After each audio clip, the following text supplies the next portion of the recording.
Hello everyone. Today we'll be presenting our infographic which is the comparison between Malaysia and the Philippines culture. My name is Ili and my team members are Sabrina and Aino. So each country has their own cultures and it varies by geographical location and traditions, from race and ethnicity to religion and the languages spoken in the countries. Malaysia and the Philippines are brimming with diversity. As a result, both countries have a rich variety of lifestyles, beliefs, and values. Malaysia is a multicultural and multi-ethnic society, therefore each ethnicity has its own distinctive cultural identities and retains its own way of life. However, there are some crossovers due to cultural assimilation and the fusion of foreign influences that has taken root in the customs and traditions of Malaysia. The Philippines has a combination of both East and West cultures that creates its own unique heritage. Most of these influences are due to pre-colonial and colonial influences that evolve over time, which establish the foundation of Filipino customs and languages. The comparison of the languages.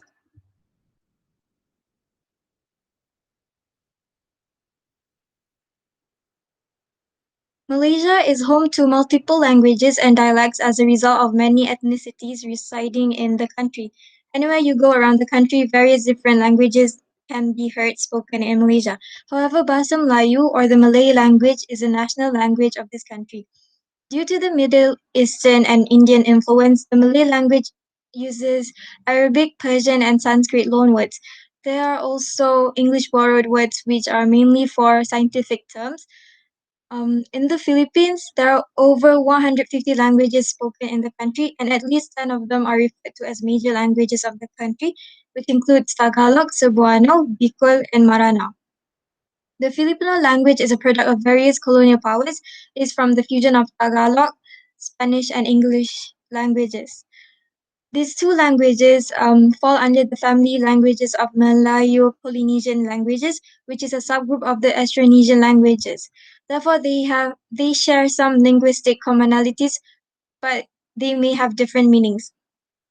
As an example, in Tagalog, "selamat" simply means thank you. However, in Malay, "selamat" can be used in various ways of greeting, such as "selamat pagi" or "selamat malam," but it also means safe in Malay.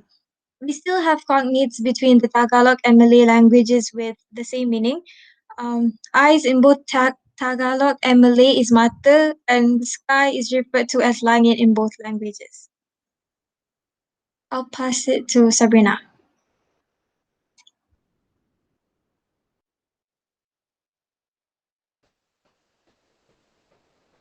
Both Malaysia and the Philippines have unique and diverse culture when it comes to greeting people.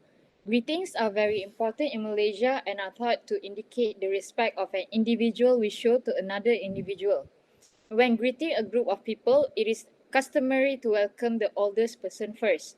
It is also important to address individuals according to their appropriate titles like Mr., Mrs., or Doctor, unless they specifically ask to speak more casually.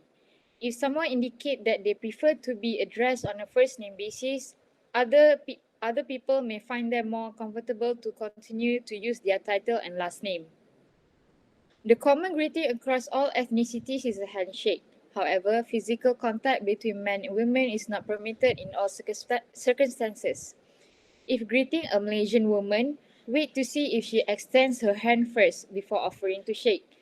People may put one hand over their chest and give a slight nod to greet those they perceive are unaccustomed to being touched. In the Philippines, how one greets is determined by the age and relationship of other people. When greeting strangers, a soft handshake accompanied with a smile is common among men, and among women, a smile and a hand wave is the usual greeting. Typically, people greet each other by saying Kumusta kayo, which is how are you in Tagalog.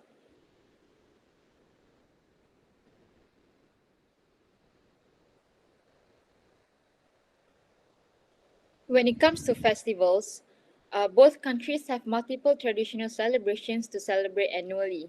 In Malaysia, the most common festivals are Thaipusam, which is celebrated in late January to early February, Chinese New Year celebrated in February, and Eid, and Eid Mubarak, which is Hari Raya Aidilfitri or Hari Raya Adil Adha.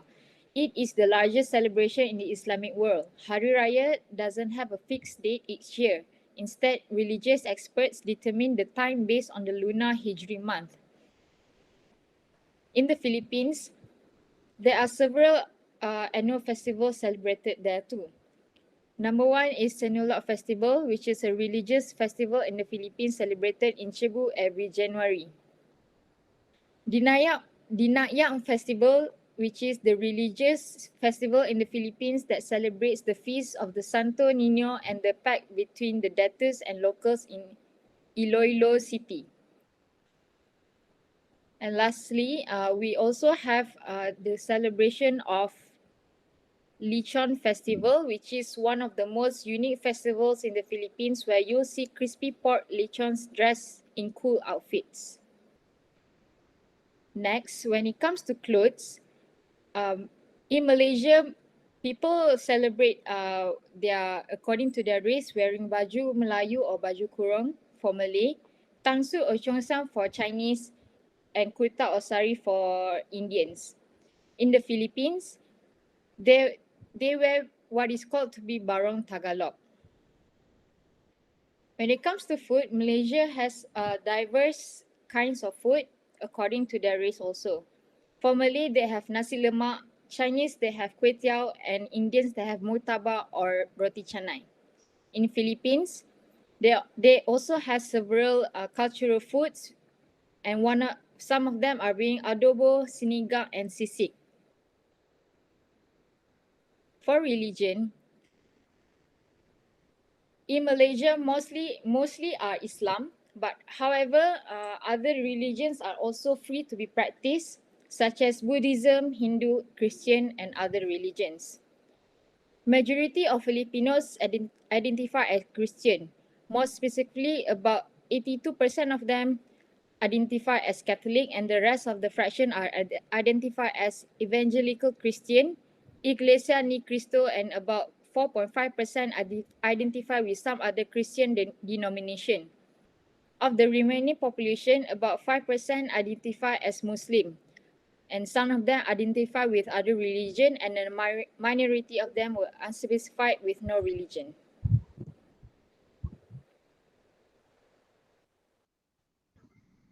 When it comes to cultural beliefs on health superstitions, or Filipinos call it pamahin, Filipinos will often rely on family and friends for advice when it comes to treatment when they are sick, asking for remedies. Malaysian culture, however, would perform prayers to God, asking for mercy, and search for traditional remedies for treatment other than relying solely on medicines. Secondly, Filipinos believe that going to bed right after a shower is likely to cause blindness and insanity. This superstition suggests that one might wake up blind or insane when they go straight to bed with wet hair. However, there is no firm correlation between wet hair, loss of eyesight, and insanity, so avoiding sleeping with wet hair is mostly for cosmetic reasons. Malay, however, believes that showering late at night may cause pneumonia, as if the water could absorb into the lungs. Although it has been clarified many times by doctors, there is no correlation. Some Malaysians, especially the old people, still avoid taking showers late at night. Thirdly, Filipinos believe that spreading salt over the threshold of the front house in front of the new house can help you and your family ward off sickness. Some Filipinos still practice this pamahin because they believe it's better to be safe than sorry. Malaysian culture, on the other hand, the Malay would perform religious occasions and recite dua. The Chinese would use feng shui. Some people believe the madam of the house should roll pineapples into the house and say Chai Yuan Gun Gun line, which means more property to come. This is the act to call for money to roll right into the house or life. When moving in, all the lights should be switched on, all the water pipes should be turned on as well. This is to symbolize the property is ready to receive occupants. The Christian and Indian culture invite people to bless the house by having housewarming and potluck party.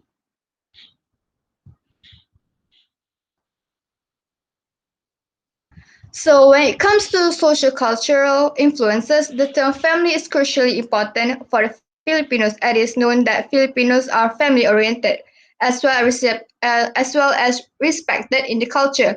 While Filipinos practice pagmamano, kissing the elder on the forehead as a gesture for respect, Malaysians practice salam, kissing hands when they meet the elders.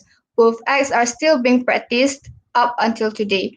Filipinos culture practices authoritarian style parenting, which is typical for Asian families, where the children are to be submissive and obedient to the elders.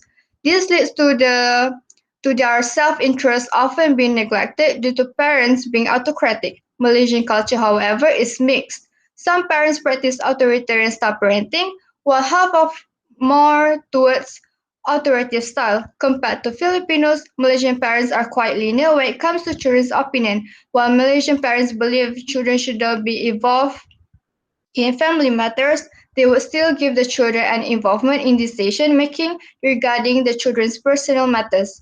According to a researcher, Filipinos girls are overprotected but at the same time strictly disciplined.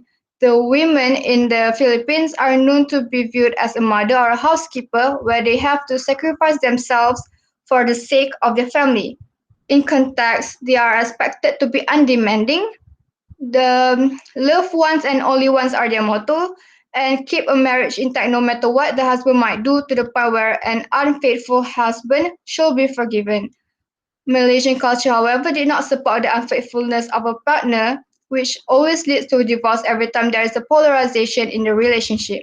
In relation to the marriage topic, Filipino culture practices harana, where the males serenade the females when courting.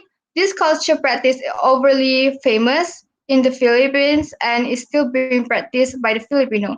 Malaysian Malay culture practices marriage, where male's family meets the female side to exchange rings.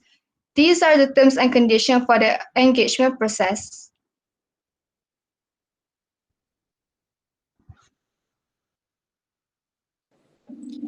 In conclusion, both countries have diverse cultural aspects that are unique and special. It is important to respect other cultures because culture shapes our identities and actions.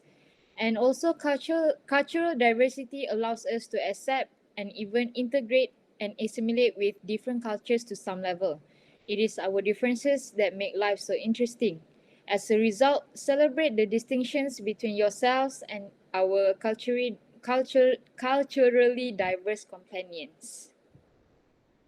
That's all from us. Thank you. Thank you. Thank you.